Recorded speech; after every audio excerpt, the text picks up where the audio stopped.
হযরত আব্দুল্লাহ ইবনে ওমর রাদিয়াল্লাহু তাআলা আনহুমা, ওমরের ছেলে আব্দুল্লাহ, কাবার চত্বরে তওয়াফ করতেছে।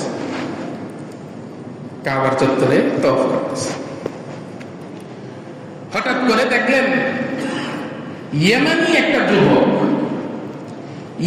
একটা যুবক তার মাকে এই পিঠের ভিতরে বহন করে পিঠের ভিতরে মাকে উঠিয়ে এই কাবার চত্বর কাবা তওয়াফ করতেছে মাকে নিয়ে। তাহলে আব্দুল্লাহ ইবনে ওমর ছেলে ওই যুবকটাকে ডাক দিয়ে যুবক আসছে। আসার পরে আব্দুল্লাহ ইবনে ওমর বললেন, বাহ, তুমি বড়ই সৌভাগ্যবান, মাকে তুমি পিঠের ভিতরে বহন করে সওয়ার করে তুমি তওয়াফ করো, তুমি বড়ই ভাগ্যবান। তখন এই ইয়ামানি যুবক হযরত আব্দুল্লাহ ইবনে ওমরকে একটা কবিতা বলেছে, ইন্নী লাহা বাঈরুহাল মুদাল্লালু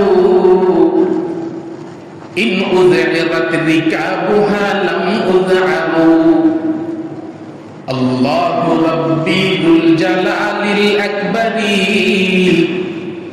হামালতুহা আকসারা মিম্মা হামালাতনি ফাহাল তুওয়া জাযাইতুহা ইয়া ইবনে ওমর। এই ইবনে ওমর, আমি আমার মার বাহন হয়েছি, এতে আমার কোনো কষ্ট নেই।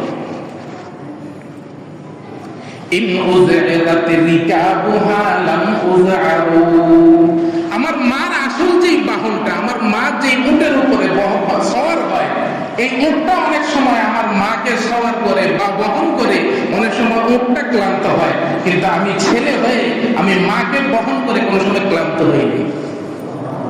আল্লাহু রাব্বি যুল জালালিল আকবারি, ইবনে ওমর আল্লাহর কসম করে বলতেছি, হামালতুহা আকসারা মিম্মা হামালাতনি, আমার মা আমাকে যতদিন গর্ভে ধারণ করেছে, আমি আমার মাকে এর থেকে বেশি আমি আমার পিঠে বহন করেছি। ফাহাল তুরা জাযাইতুহা ইয়া ইবনে ওমর, ইবনে ওমর বলো, আমি আমার মার প্রতিদান দিতে পেরেছি। এটা ইবনে ওমরকে প্রশ্ন করেছে।